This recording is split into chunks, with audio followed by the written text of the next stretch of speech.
બોટાદ નગરપાલિકા દ્વારા બનાવવામાં આવેલ નાઇટ શેલ્ટર હોમ છત વિહોણા ગરીબ જરૂરિયાતમંદ રખડતા ભટકતા લોકો માટે બની રહ્યું છે આશીર્વાદરૂપ. સંસ્થા દ્વારા સુચારુ સુવિધાથી અહીં આવતા લોકો ખુશ જોવા મળે છે. બોટાદ નગરપાલિકા દ્વારા બોટાદ શહેરમાં નવનળા નજીક અંદાજિત 1 વર્ષ પહેલાં ₹1,60,00,000ના ખર્ચે શેલ્ટર હોમ બનાવીને ખુલ્લું મૂકેલ હતું. આ શેલ્ટરનું સામાજિક સંસ્થા દ્વારા સંચાલન કરવામાં આવે છે. આ સંસ્થા દ્વારા રાત્રિના સમયે રસ્તા પર જાહેર જગ્યા પર ફૂટપાથ પર સૂતા લોકોને સંસ્થાના સભ્યો શેલ્ટર હોમમાં લાવે છે. રાત્રે રહેવાની ખૂબ જ સારી વ્યવસ્થા સાથે જમવાનું પણ ફ્રીમાં આપવામાં આવે છે. આ શેલ્ટર હોમમાં કુલ 100 વ્યક્તિ સૂઈ શકે તેવી વ્યવસ્થાનું આયોજન કરવામાં આવ્યું છે. જમવા બેસવાની વ્યવસ્થા અને પાણીની પણ અહીં સુવિધા છે, જેથી અહીં આવનારને તમામ પ્રકારની સુવિધાઓ મળી રહે છે. બોટાદ જિલ્લાનું નાઇટ શેલ્ટર હોમ છત વિહોણા લોકો માટે આશીર્વાદરૂપ બન્યું છે. બોટાદ શહેરમાં નવનળા નજીક આ શેલ્ટર હોમ આકાર પામવામાં આવ્યું છે. તેમાં 100થી વધુ લોકો રહી શકે તેવી સારી અને સુંદર તમામ પ્રકારની વ્યવસ્થાઓ નિઃશુલ્કપણે કરવામાં આવી છે, જે અન્વયે સ્થાનિક દ્વારા માહિતી આપી છે. સાવલિયા ચંદુભાઈ હિંમતભાઈ, જાયન્ટ્સ ગ્રુપના પ્રમુખ તરીકેની મારી જવાબદારી છે. ચંદુભાઈ, આ ઘણા સમયથી જાયન્ટ્સ ગ્રુપ દ્વારા આ એક શેલ્ટરનું સંચાલન કરવામાં આવે છે. અહીંયા કઈ સુવિધાઓ છે, કેટલા માણસો? છેલ્લા 1 વર્ષથી નગરપાલિકા સંચાલિત આ નાઇટ શેલ્ટર હોમનું જાયન્ટ્સ ગ્રુપ દ્વારા સંચાલન કરવામાં આવે છે.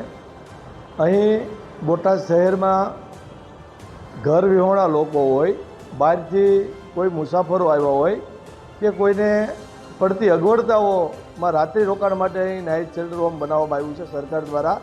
અને અહીં બોટાદ શહેરની અંદર અમે આ જાયન્ટ્સ ગ્રુપ દ્વારા સંચાલન કરવામાં છે. અમારી જાયન્ટ્સની ટીમ દરેક સભ્યોની અહીં હાજરી હોય છે.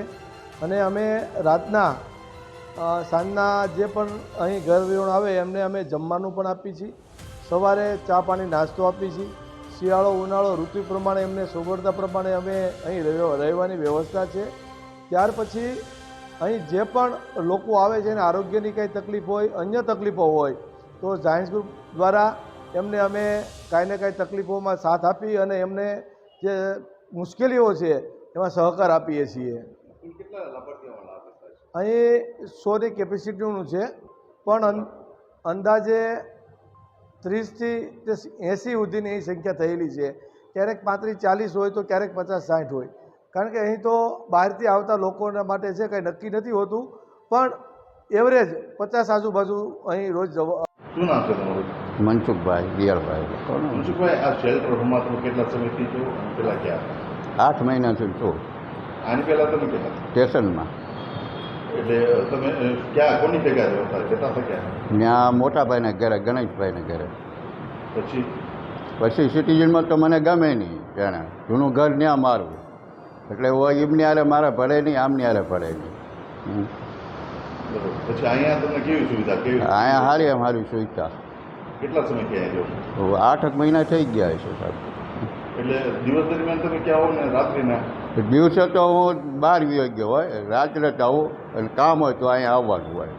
પછી જે જમવાનું, કપડાં ધોવાનું એ બધું એ હાથે ધોઈ નાખવાના, આપણી હાથે પોતાના. એ ક્યાં વ્યવસ્થા ક્યાં છે? એ અંદર સંડાસ બાથરૂમમાં. એટલે અહીંયા એકંદર વ્યવસ્થા કેવી આમ આ બધી? અહીંયા બહુ સારામાં સારી આયોજકો દ્વારા જે આયોજન કર્યું છે. જમવામાં સવારે હોય, ચા નાસ્તો હોય, સાંજે ખીચડી કઢી હોય, શાક હોય, રોટલી હોય. એકંદરે જે આ બનાવવામાં આવ્યું છે એનાથી તમને આમ સંતોષ કરો કે આ ઉપયોગ થાય છે? આ સંતોષ ગણાય આપણે. નગરપાલિકા સંચાલિત આ મુસાફરખાનાનું સંચાલન બોટાદના ઉત્સાહી સામાજિક સેવાભાવી લોકોના ગ્રુપને સોંપવામાં આવ્યું છે. સંસ્થા દ્વારા અઠવાડિયાના દરેક દિવસો માટે સેવા આપવા 3 વ્યક્તિઓની ટીમ બનાવી છે, જે શહેરમાં રખડતા ભટકતા કે આશ્રય સ્થાન ન હોય તેવા લોકોને અહીં લાવી સેવા પૂરી પાડે છે. આ સંચાલનકર્તા દ્વારા શિયાળો ઉનાળો ચોમાસું 3 ઋતુમાં રહી શકે તેવી સુવિધા સાથે જમવાનું પણ આપે છે. સવારે ચા પાણી નાસ્તો આપી ત્યાર પછી અહીં જે પણ લોકો આવે છે અને આરોગ્યની તકલીફ હોય તો દ્વારા તેમને સારવાર માટે કે અન્ય રીતે મદદ કરવામાં આવે છે. આ નાઇટ શેલ્ટર હોમમાં 100 વ્યક્તિ રહી શકે તેવી સુવિધાઓ ઉપલબ્ધ હોય છે, પરંતુ નિયમિત 35થી 40 જેટલા લોકો અહીં રોકાતા હોય છે. ક્યારે તો 80 વ્યક્તિ સુધીની સંખ્યા પણ આ શેલ્ટર હોમમાં વધી જાય છે.